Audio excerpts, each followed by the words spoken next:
la enseñanza de hoy le hemos intitulado Israel en peligro. Y los hijos de Dios repetimos, Israel en peligro. Y la lectura la tenemos en el libro del profeta Joel, capítulo 3, versículos 1 al 5.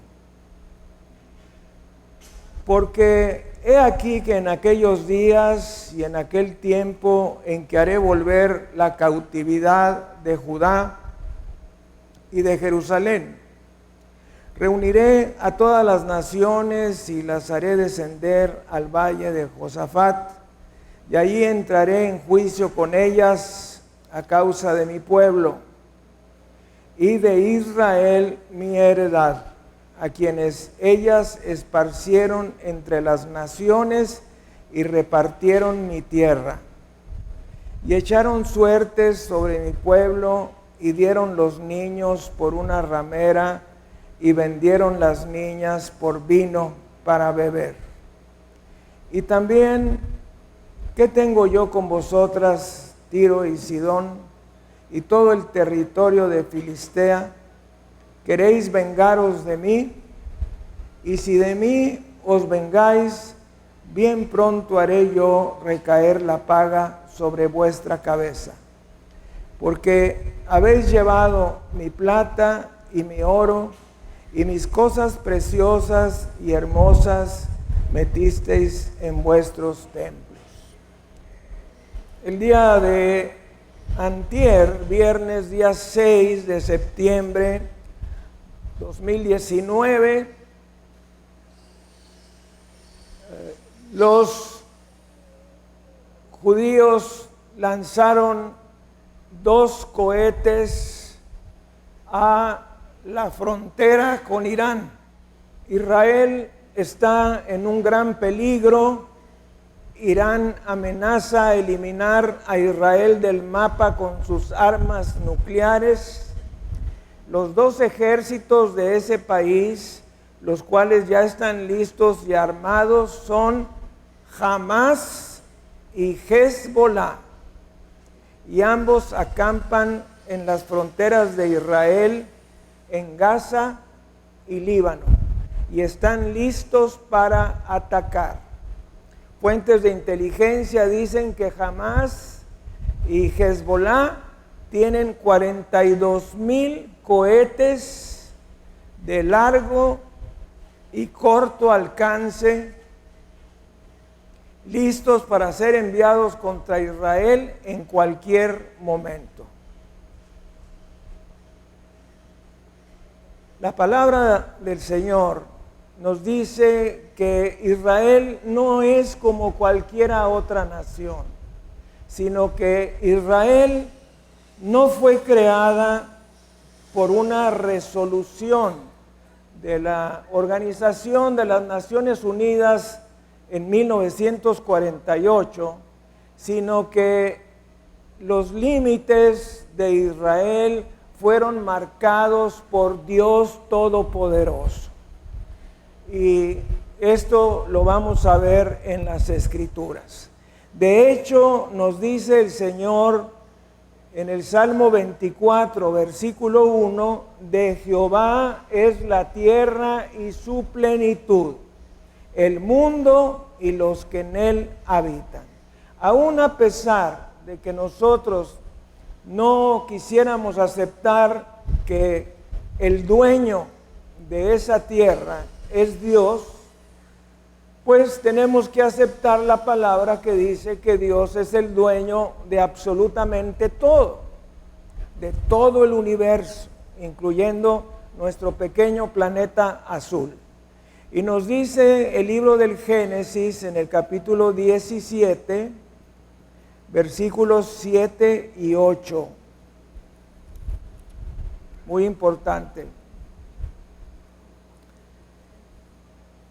Y estableceré mi pacto entre mí y ti y tu descendencia después de ti en sus generaciones por pacto perpetuo, para ser tu Dios y el de tu descendencia después de ti. y te daré a ti y a tu descendencia después de ti en sus generaciones, por pacto perpetuo, para ser tu Dios y el de tu descendencia después de ti.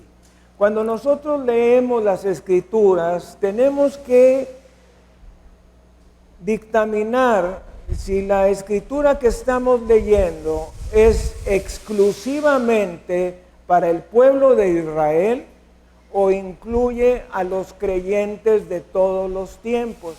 Este pasaje de la palabra de Dios se refiere al pueblo de Israel físicamente hablando. Entonces nos dice la palabra del Señor que esta tierra fue dada por pacto eterno por las generaciones del pueblo de Israel. De modo que Dios Todopoderoso, el Shaddai, hizo un pacto con Abraham y ese pacto está vigente, porque el Dios a quien servimos no es un Dios que rompe sus pactos. Demos gloria, honra y alabanza al Señor.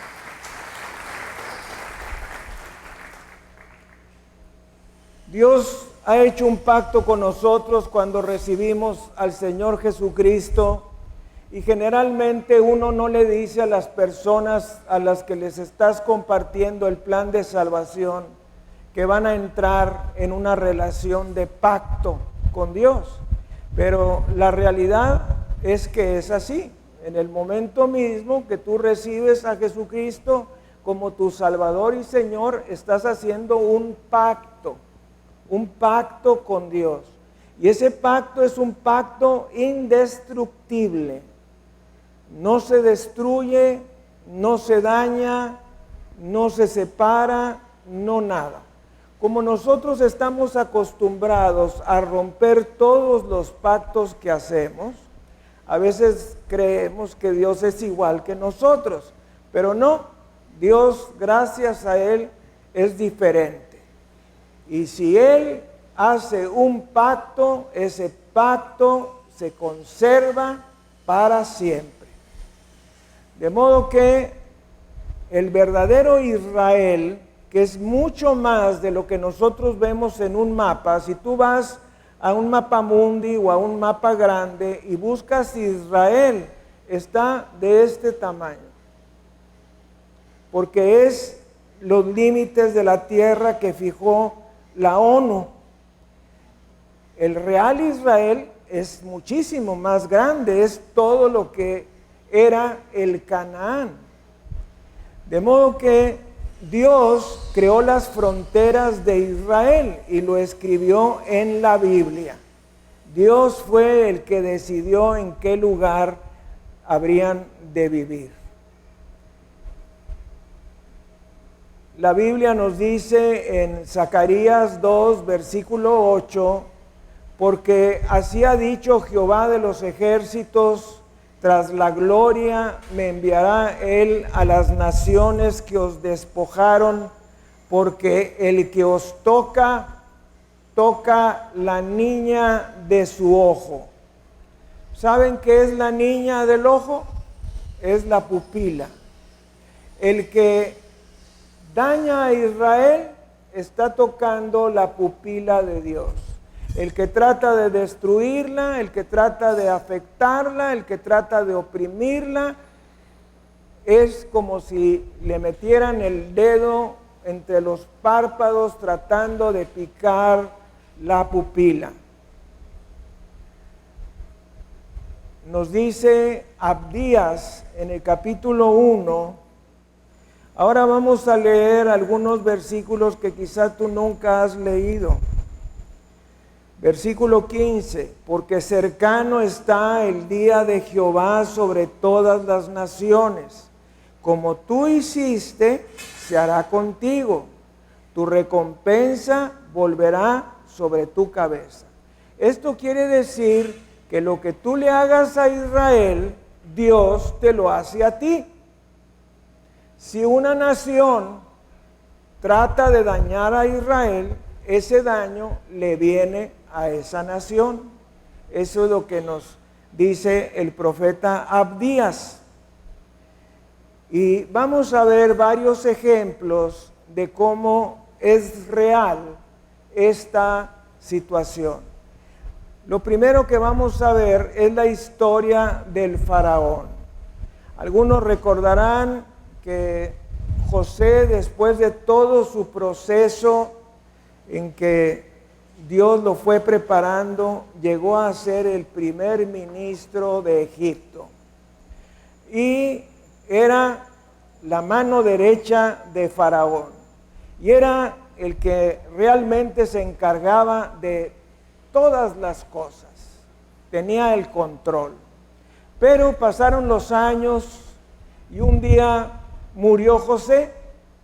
Entonces se levantó un rey que nunca había sabido de José, ni de lo que había hecho, ni nada. Y entonces se volvió agresivo.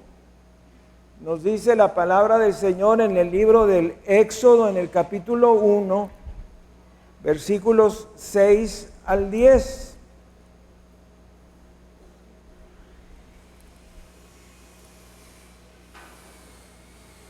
Y murió José y todos sus hermanos y toda aquella generación, y los hijos de Israel fructificaron y se multiplicaron, y fueron aumentados y fortalecidos en extremo, y se llenó de ellos la tierra.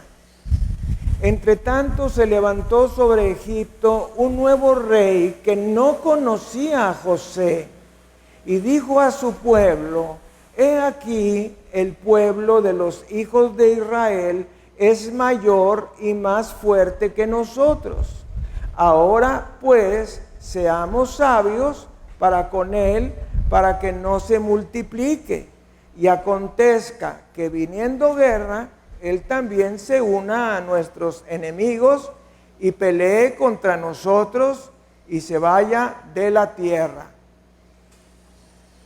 En este pasaje podemos ver que mientras José estuvo como primer ministro, pues el pueblo de Israel se multiplicó. Bueno, pues nos dice la palabra que hubo otro faraón, y ese faraón dijo: yo quiero que las parteras egipcias ahoguen a los niños varones judíos antes de que el pueblo judío se convierta en más poderoso y nos ganen la batalla en los días de guerra. Eso está en los versículos 15 al 22. Las parteras desobedecieron al gobierno y Dios las bendijo a ellas, pero el faraón insistió en que los niños varones judíos fueran ahogados en el Nilo. Entonces Dios le devolvió el favor. ¿De qué manera? Lo mismo que trató de hacer con el pueblo de Israel, lo mismo que hizo Dios con Faraón y su pueblo. El faraón se ahogó junto con su ejército en el Mar Rojo. Y leemos en Éxodo capítulo 15, versículos 1 al 4. Entonces cantó Moisés y los hijos de Israel este cántico a Jehová y dijeron: cantaré yo a Jehová porque se ha magnificado grandemente. Ha echado en el mar al caballo y al jinete. Jehová es mi fortaleza y mi cántico, y ha sido mi salvación. Este es mi Dios y lo alabaré, Dios de mi Padre, y lo enalteceré. Jehová es varón de guerra, Jehová es su nombre. Echó en el mar los carros de Faraón y su ejército, y sus capitanes escogidos fueron hundidos en el mar Rojo. Como resultado de esta estrategia del Faraón, Dios envió 10 plagas a Egipto. ¿Por qué 10 plagas? Porque Egipto tenía 10 dioses principales, además de muchos otros dioses. Pero comencemos con los dioses principales. El Señor fue derribando uno tras otro, tras otro, tras otro, para mostrar que Él es el Dios verdadero. Por ejemplo, tenían al Dios Sol. Nada podía ser más poderoso que el Dios Sol. Y entonces Dios les trajo oscuridad. Les apagó las luces y dijo: yo soy Dios. Imagínate que nosotros a veces nos quejamos cuando la compañía de luz nos corta en un sector de nuestra colonia y nos quejamos porque se va a descomponer la comida en el refrigerador, no va a funcionar el internet, y para todas las gentes que tienen cierta adicción, pues es un quiebre, ¿verdad? Para otros el aire acondicionado o los abanicos. Bueno, pues al pueblo judío no solamente fue en una colonia, fue todo el país a oscuras, demostrándole al pueblo egipcio que el verdadero Dios es Yahvé Sebaot, Dios de Abraham, Dios de Isaac y Dios de Jacob. También tenían al Dios del Nilo. El Dios del Nilo era muy venerado porque Egipto era una sociedad agrícola. Consideraban a los dioses del Nilo como muy poderosos. Entonces Moisés clavó su cayado en el Nilo y las aguas se volvieron sangre. Se murieron los peces y empezó a emanar un aroma completamente fétido. De esta manera, el Señor dijo: yo soy Dios, y no ese. Los egipcios adoraban al Dios que protegía sus animales y su ganado, y Dios mató a todos sus ganados y dijo: yo soy Dios, no los dioses de Egipto. Dios derrotó a los dioses falsos de Egipto con 10 plagas. La siembra fue devorada por langostas y el ganado yacía muerto en el campo. Los peces se encontraban flotando por la sangre entre las aguas del Nilo. Cada familia en Egipto que no tenía la señal de la sangre en sus puertas, el primogénito de cada una de esas familias fue muerto. La nación de Egipto se encontraba inundada por las lágrimas y hubo lamentos en cada hogar. ¿Te imaginas? Todos los primogénitos del país, incluyendo los primogénitos de los animales. Y vamos a ir a Éxodo capítulo 12, en algunos versículos que vamos a saltear. Versículo 7. Y tomarán de la sangre y la pondrán en los 2 postes y en el dintel de las casas en que lo han de comer. Se refiere a la Pascua.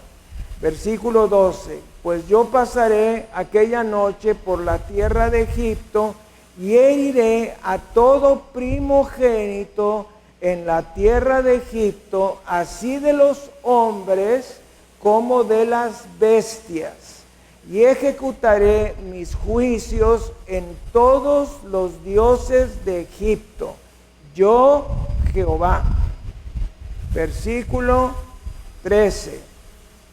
Y la sangre os será por señal en las casas donde vosotros estéis, y veré la sangre y pasaré de vosotros, y no habrá en vosotros plaga de mortandad cuando hiera la tierra de Egipto. Versículo 22.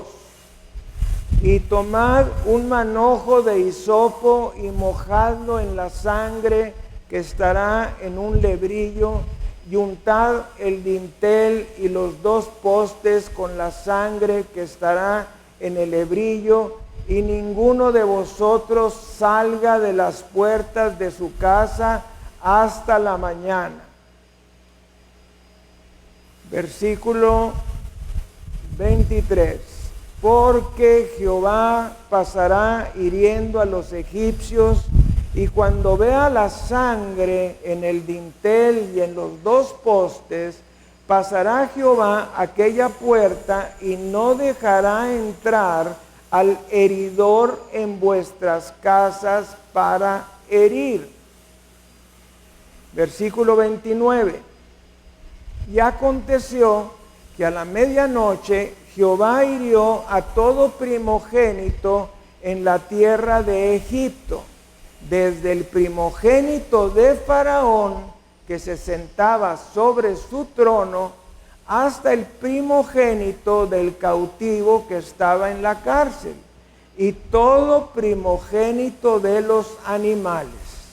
Y se levantó aquella noche Faraón, él y todos sus siervos, y todos los egipcios, y hubo un gran clamor en Egipto, porque no había casa donde no hubiese un muerto. ¿Se imaginan qué cosa tan tremenda? Los egipcios se aterrorizaron y ya no sabían qué hacer para que se fueran. Finalmente los dejaron ir y les llenaron de oro, de plata, de piedras preciosas, de hermosas telas que se desbordaban en los carruajes. A los hijos de Israel no se les había pagado su esclavitud por 400 años y les pagaron todo lo que les debían en un solo día. ¿Te imaginas? Si tienes algunas personas que te deban o algún patrón impío que te ha negado pagarte tu salario por mucho tiempo, que te lo paguen en un solo día toda la deuda vida y por haber, es una gran cosa, ¿verdad? Bueno, eso le pasó al pueblo de Israel.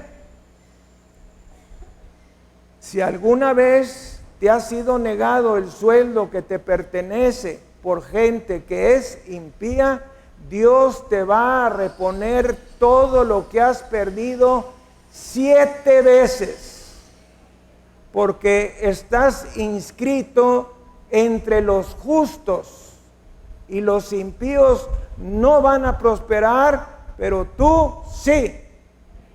Dele gloria, honra y alabanza a Jesucristo.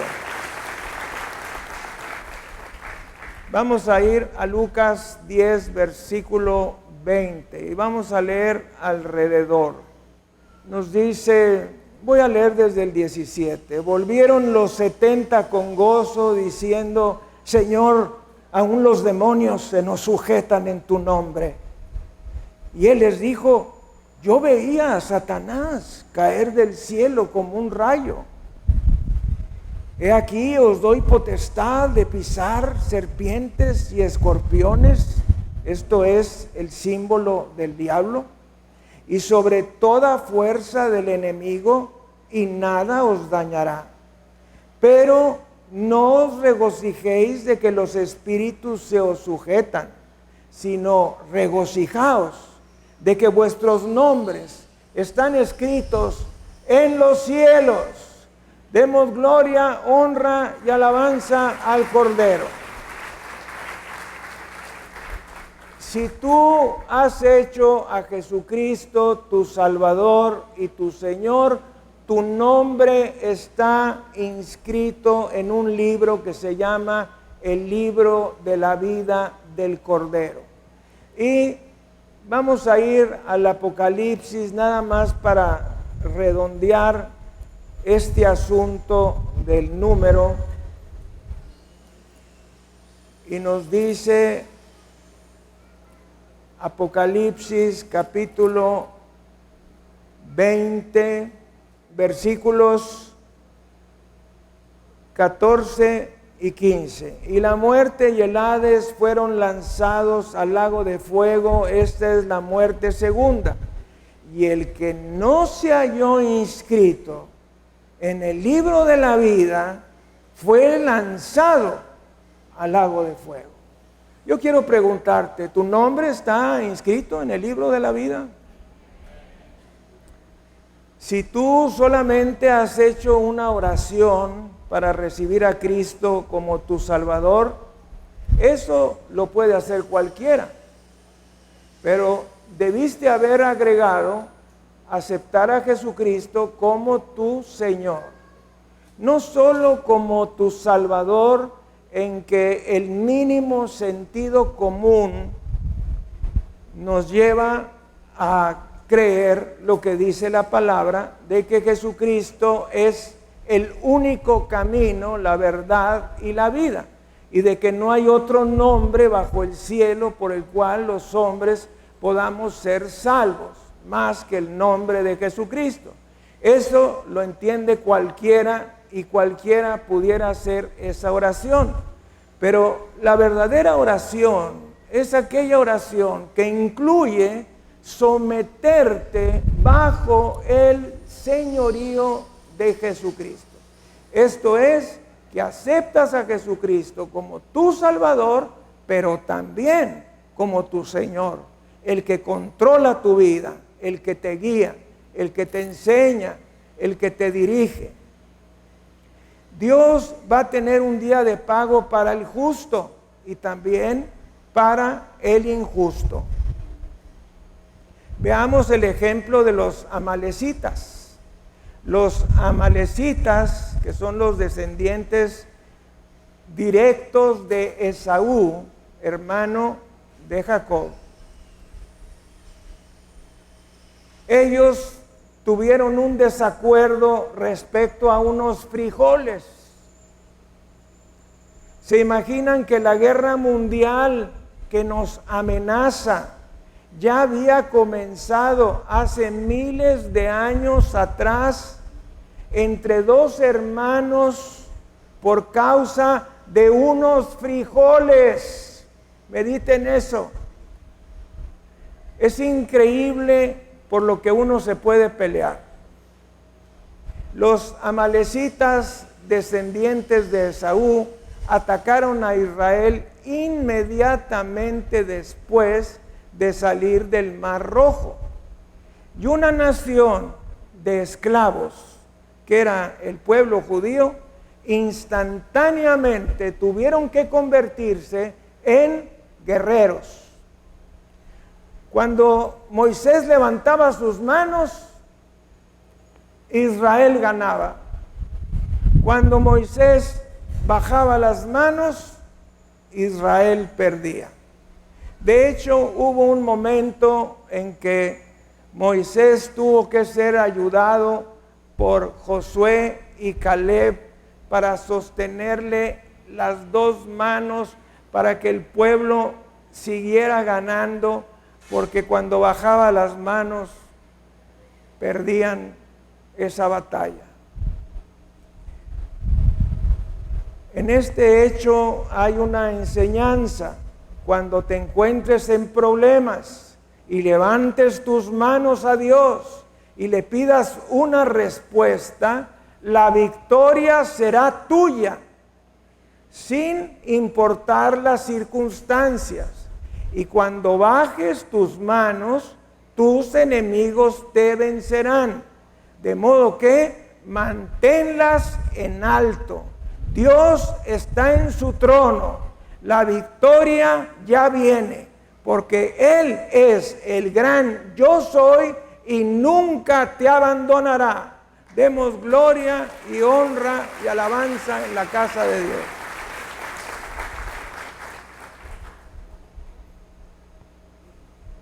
También podemos ver el ejemplo de Amán y sus 10 hijos, muy similarmente comparados a Adolfo Hitler y su gran comando nazi. ¿Se recuerdan de Amán? Amán se encuentra en el libro de Esther. Y en el libro de Esther se nos dice que Amán era el primer ministro de Persia bajo el reinado del rey Asuero, conocido históricamente por Jerjes I.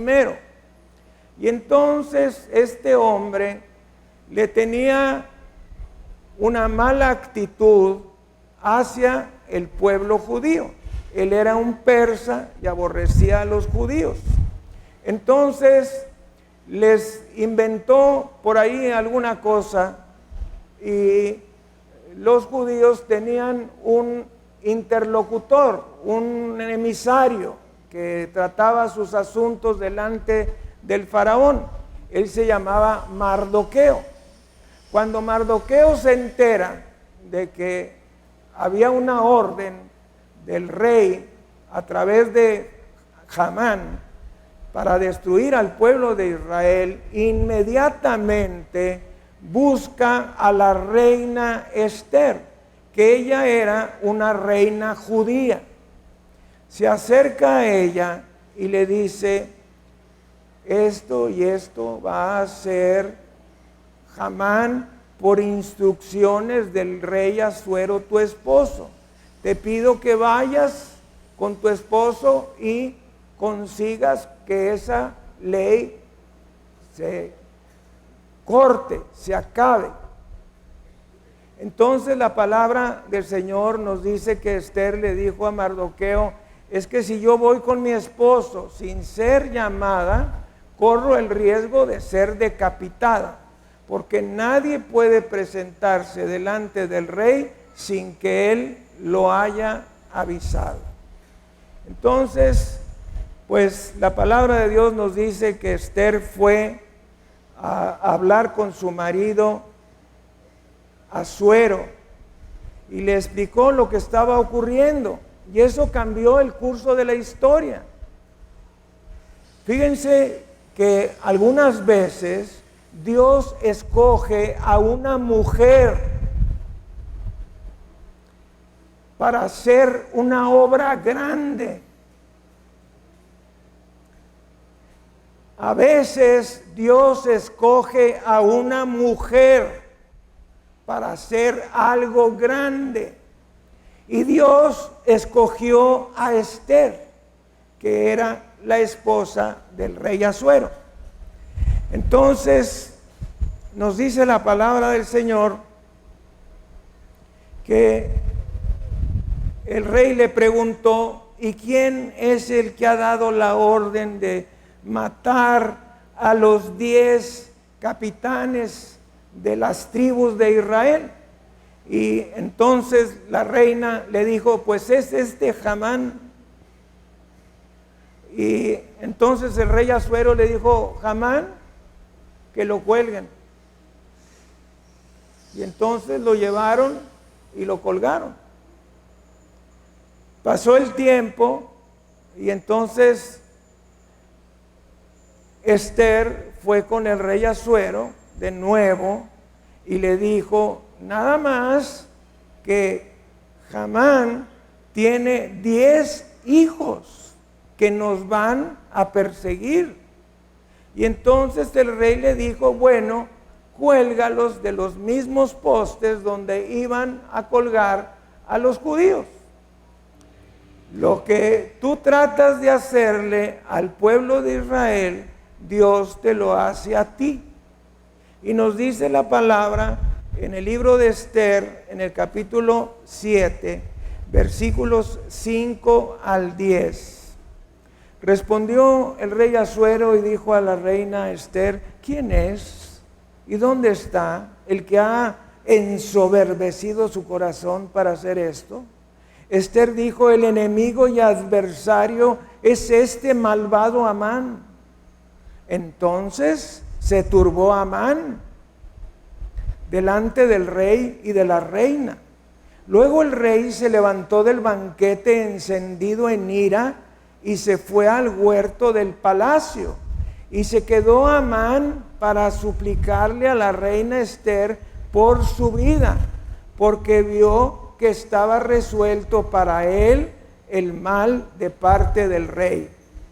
Después el rey volvió del huerto del palacio al aposento del banquete, y Amán había caído sobre el lecho en que estaba Esther.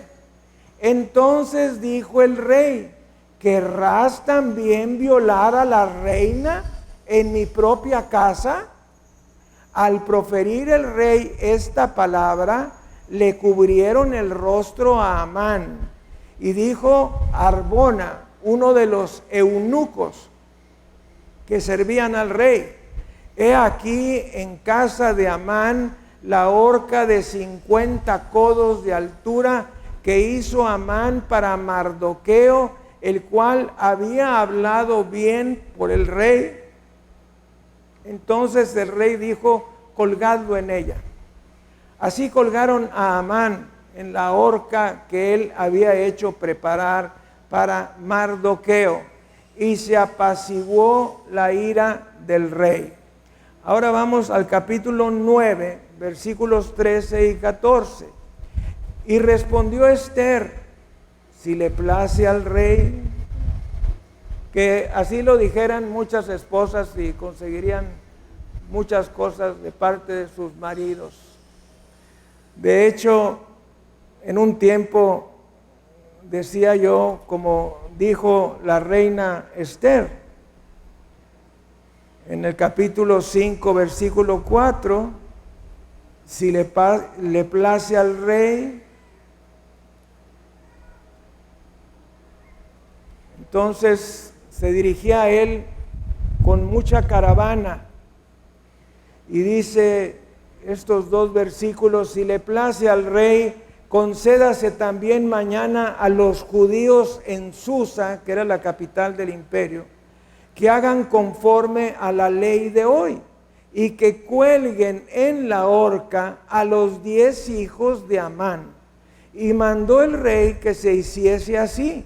Se dio la orden en Susa y colgaron a los 10 hijos de Amán.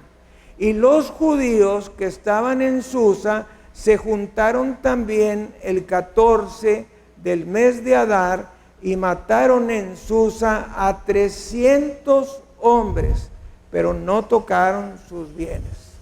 Con motivo de ese triunfo, el pueblo de Israel instituyó la fiesta de Purim. Y los hijos de Dios repetimos: la fiesta de Purim, con M al final, Purim. Por siglos los judíos lo leían en la Torah, que es los primeros 5 libros de las Escrituras, que en términos de matemáticas hebreas, en la historia de Esther, estaban los valores numéricos de las letras equivalente al año 5007, lo que después fue transliterada por el calendario gentil actual como 1946. Por cientos de años estuvo allí, 1946. Ellos siempre están haciendo cálculos numéricos porque cuando se construya el tercer templo, la tribu que va a oficiar el sistema de sacrificios animales va a ser la tribu de Leví. Pero para que la tribu de Leví sea la escogida, ellos tienen que hacer un censo de cada tribu. Y después de identificar las 12 tribus de Israel, escoger la tribu de Leví para llevar a cabo los sacrificios en el templo que está por ser construido inmediatamente después del día del Señor.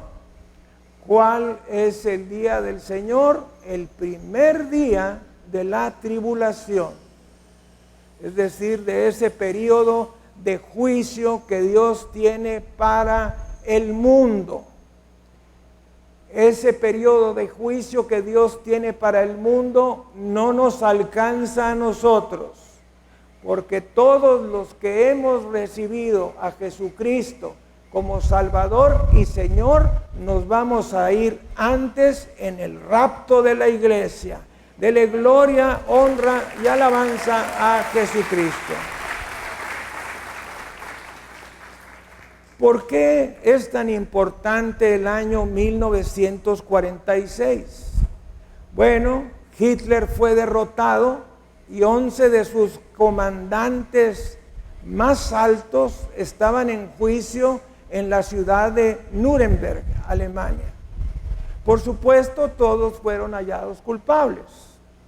Hermann Göring pudo escapar de la horca. Él era el encargado de la aviación nazi. Pudo escapar de la horca porque se tomó una pastilla de cianuro y murió instantáneamente.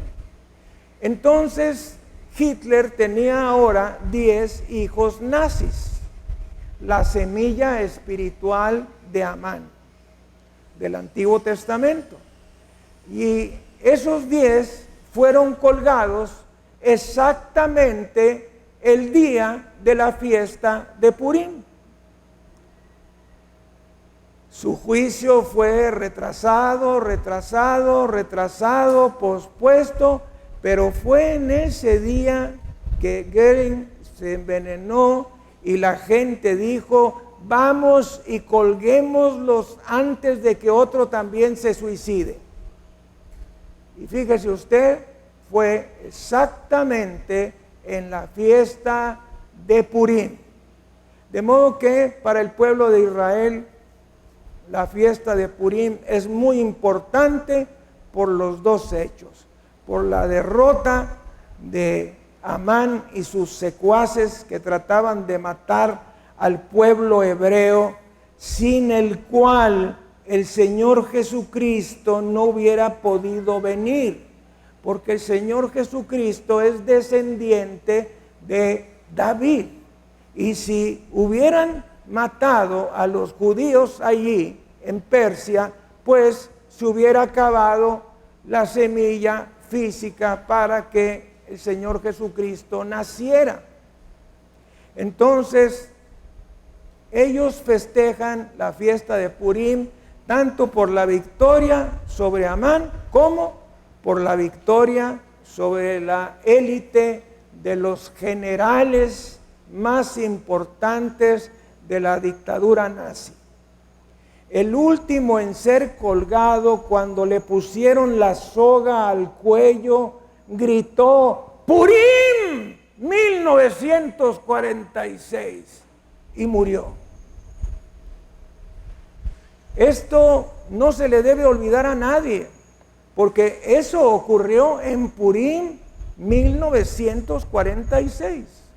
Este hombre sabía que ese día Amán y sus hijos habían sido colgados, y Dios Todopoderoso llevó a la práctica este juicio cientos de años después, el mismo día. Ahora vamos a hablar de las bendiciones para aquellos que bendecimos al pueblo de Israel.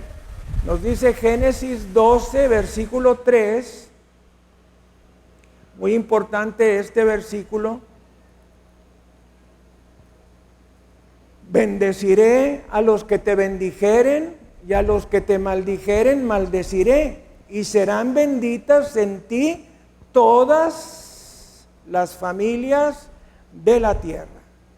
Y vamos a ir a la bendición de la sanidad, que se encuentra en Lucas capítulo 7, versículos 1 al 8.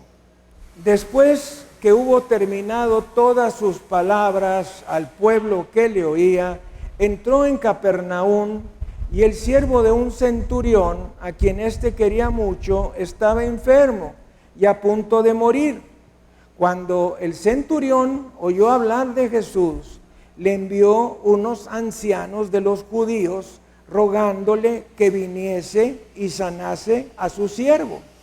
Y ellos vinieron a Jesús y le rogaron con solicitud, diciéndole: es digno de que le concedas esto, porque ama a nuestra nación y nos edificó una sinagoga. El Señor Jesucristo tomó en cuenta esos argumentos, porque nos dice la palabra que en el versículo 6, y Jesús fue con ellos. El Señor Jesucristo tomó en cuenta que este hombre amaba al pueblo de Israel y les había edificado una sinagoga. Entonces el Señor Jesucristo consideró que eran buenos argumentos amar al pueblo de Israel y edificar una sinagoga, y el Señor Jesucristo fue a sanar a ese siervo. Sabemos la conclusión de esta historia. Antes de llegar, este hombre, centurión, le mandó a un emisario para decirle que no era necesario que fuera a la casa, que simplemente dijera la palabra. Y alguno de ustedes puede repetir: dijera la palabra. Ese pedacito es muy importante. Si traes tu propia Biblia, subráyalo, porque dice que di la palabra, di la palabra. O sea que hay palabras en las Escrituras que son promesas de Dios para que sucedan cosas. Entonces, cuando uno lee y estudia las Escrituras, encuentras esas llaves de la oración. Por ejemplo, orar en el nombre de Jesús. Eso nos abre las puertas del cielo y nos cierra las puertas del infierno. Ponerse dos de acuerdo para orar sobre un objetivo específico es otra clave de la oración. Permanecer en oración es otra clave, ayunar es otra clave, en fin. Entonces, aquí la clave fue que él amaba a los judíos y les había construido una sinagoga. Si tú quieres que el poder sobrenatural de Dios sea derramado en tu vida, debes empezar a hacer buenas obras siempre que te sea posible, que bendigan al pueblo de Israel. Yo, en tu nombre, estuve ofrendando durante 20 años para que los judíos pobres que se encontraban en Rusia pudieran hacer aliyá, es decir, ir a Israel.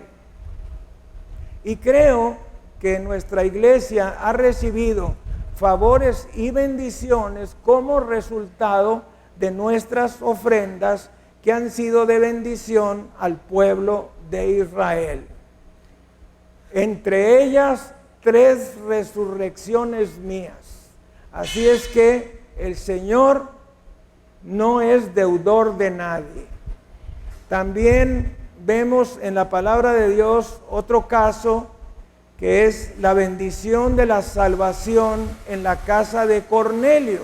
Para ello vamos a Hechos 10, versículos 17, vamos a saltear también versículos que nos dice: y mientras Pedro estaba perplejo dentro de sí sobre lo que significaría la visión que había visto, he aquí los hombres que habían sido enviados por Cornelio, los cuales preguntando por la casa de Simón, es decir, el apóstol Pedro, llegaron a la puerta. Versículo 20: levántate pues y desciende y no dudes de ir con ellos, porque yo los he enviado. 22: ellos dijeron: Cornelio el centurión, varón justo y temeroso de Dios, y que tiene buen testimonio en toda la nación de los judíos. O sea, vamos a fijarnos. Este Cornelio, ¿qué era? Era un varón justo, quiere decir que hacía buenas obras.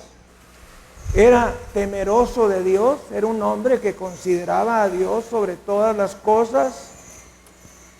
Y nos dice que hacía bienes a Israel, porque dice: y que tiene buen testimonio en toda la nación de los judíos.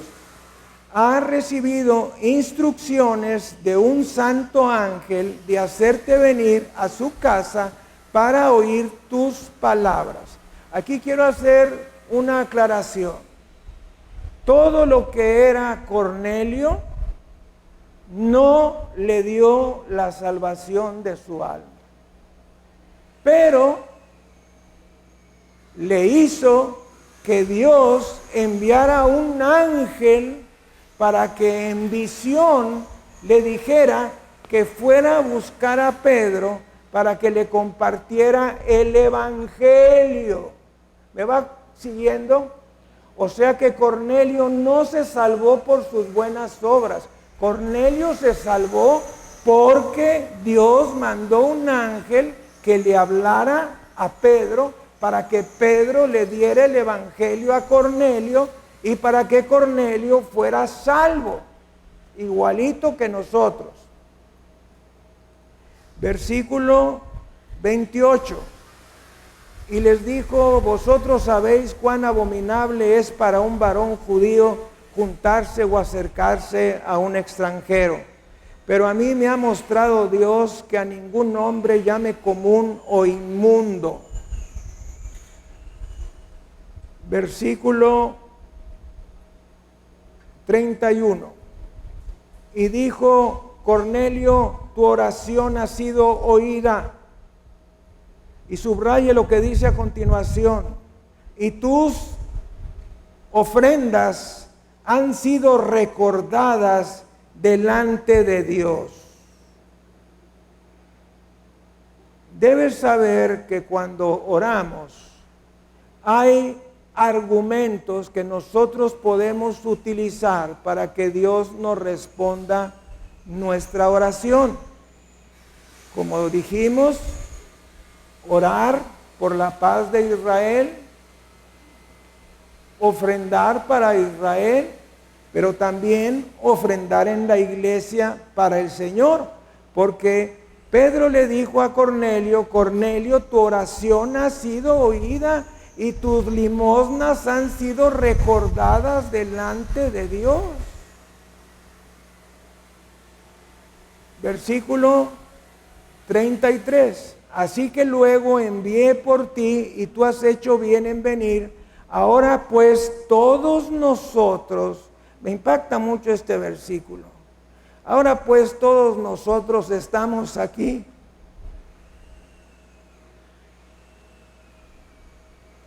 En la presencia de Dios para oír todo lo que Dios te ha mandado. Mientras aún hablaba Pedro estas palabras, el Espíritu Santo cayó sobre todos los que oían el discurso. Y los fieles de la circuncisión que habían venido, es decir, los judíos mesiánicos, los judíos convertidos a Cristo, con Pedro, se quedaron atónitos de que también sobre los gentiles se derramase el don del Espíritu Santo. Versículo 47, entonces respondió Pedro: ¿puede acaso alguno impedir el agua para que no sean bautizados estos que han recibido el Espíritu Santo también como nosotros? Y mandó bautizarles en el nombre del Señor Jesús. Entonces le rogaron que se quedase por algunos días. O sea que estaban muy agradecidos de Pedro y los que venían con él porque les dio la palabra de Dios. Tú eres agradecido con la persona que te da la palabra de Dios en la célula, en la iglesia. En Hechos 10:22 está la respuesta por qué Dios mandó a Pedro. Dice: ellos dijeron: Cornelio el centurión, varón justo, temeroso de Dios y que tiene buen testimonio en toda la nación. Dios quiere bendecirnos, pero debemos cumplir ciertas condiciones. Para muchas de ellas no es suficiente creer, sino hay que hacer cosas. Dice Santiago 1:22, pero sed hacedores de la palabra y no tan solo oidores, engañándoos a sí mismos. Yo te quiero preguntar, ¿tú eres oidor o eres hacedor? ¿Te gusta leer la Biblia? ¿Te gusta oír las predicaciones, los estudios, pero los oyes y luego no haces nada? ¿Sigues tu vida igual? Bueno, entonces eres un oidor. Un hacedor es que cuando se le enseña algo o cuando él lee en la Biblia algo, lo pone por obra inmediatamente. Deuteronomio 28, versículos 1 y 2. Este es muy importante. Acontecerá que si oyeres atentamente la voz de Jehová tu Dios, para guardar y poner por obra todos sus mandamientos que yo te prescribo hoy, también Jehová tu Dios te exaltará sobre todas las naciones de la tierra. Y vendrán sobre ti todas estas bendiciones y te alcanzarán si oyeres la voz de Jehová tu Dios. Entonces, ¿qué tenemos que hacer? Oír y obedecer. Oír y obedecer.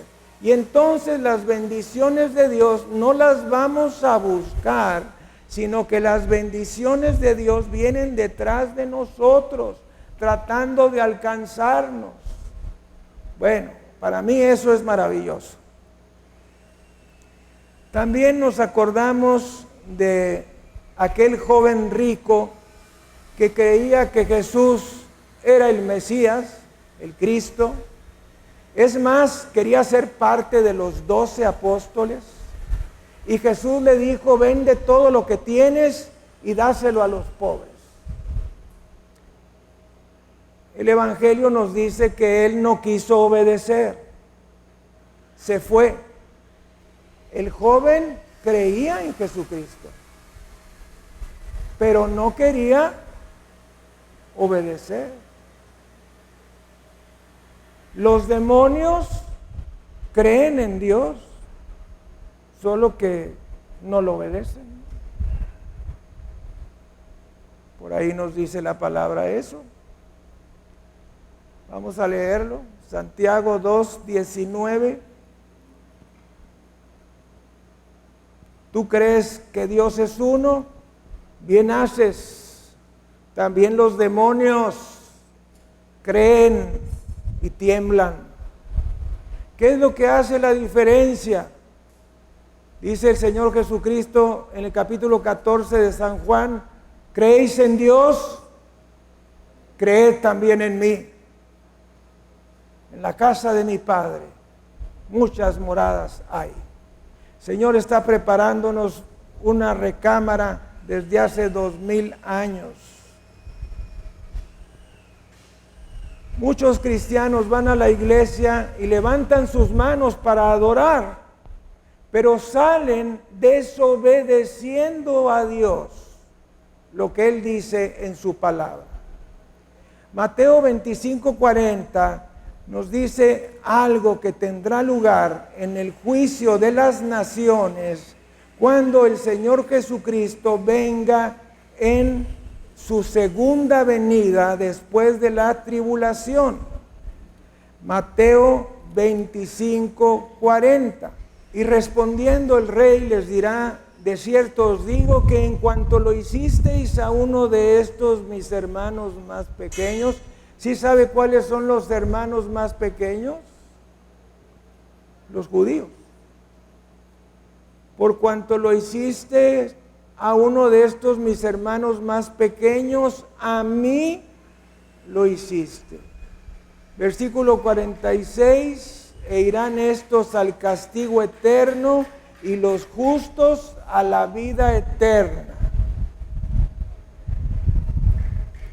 Adolfo Hitler, Mussolini, Franco y Hugo Chávez ya están en el infierno, están en el lugar de tormentos, pero les falta, porque luego, al final de los tiempos, la gente que está en el lugar de tormentos va a pasar al lago de fuego, que es sufrimiento en cuerpo, alma y espíritu. En el lugar de tormentos solamente es un sufrimiento del alma. Yo quiero preguntarte, ¿tú crees en Jesucristo? Levanta tu mano. Bájela. ¿Lo obedeces? Levanta la mano. Son menos. ¿Lo obedeces?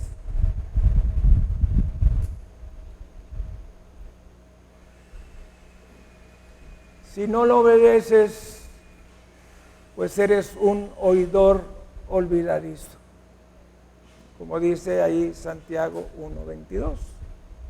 Entonces, no solamente hay que creer en el Señor Jesucristo, hay que obedecer si le hemos recibido como nuestro Señor. Vamos a inclinar nuestra cabeza y cerrar nuestros ojos. Y si por alguna razón tú sientes que no has hecho a Jesucristo tu Salvador y tu Señor,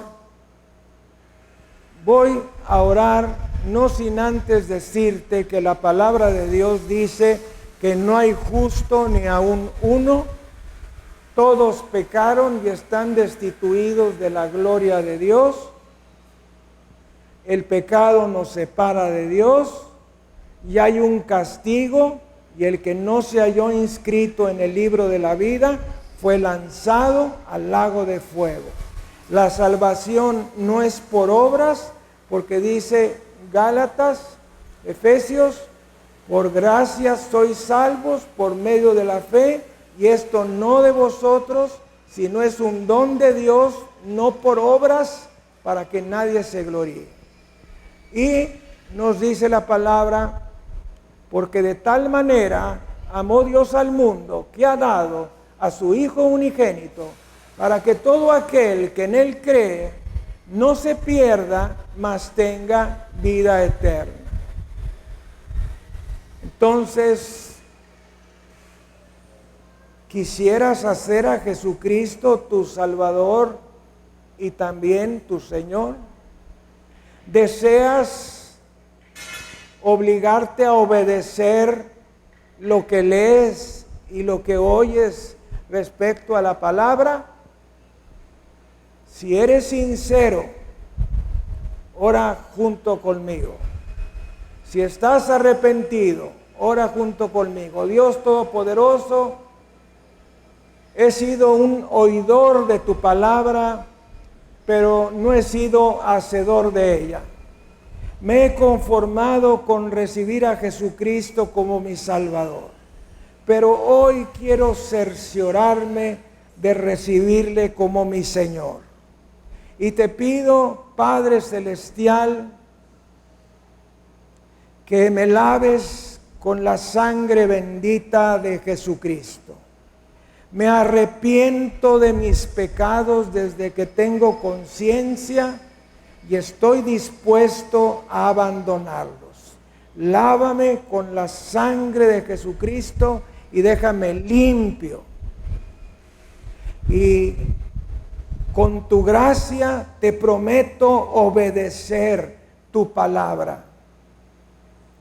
Señor Jesucristo, entra a mi corazón, te reconozco como Dios y como Salvador y como Señor. Entra a mi corazón y sé mi Salvador y sé mi Señor. Siéntate en el trono de mi corazón y dirige mi vida desde ahí. Te pido me bautices con el Espíritu Santo y pon un fuego en mí que me haga leer tu palabra y hablar de Cristo a todos los que me rodean. Te lo pido, Padre hermoso, en el precioso nombre de Jesucristo, mi Señor y mi Salvador. Amén y amén. Demos gloria, honra y alabanza a Jesucristo nuestro Señor. Amigo, amiga, usted que nos ha estado escuchando a lo largo de esta transmisión nacional y mundial, si usted ha hecho esta oración con su corazón, aceptando a Cristo como su Salvador y su Señor, déjeme darle buenas noticias. Su nombre se ha inscrito en el libro de la vida del Cordero. Y usted participará del rapto de la iglesia, será levantado junto conmigo y con todos los que hemos creído en Jesucristo a las nubes y de ahí con Cristo a los cielos. El Señor le bendiga y le guarde.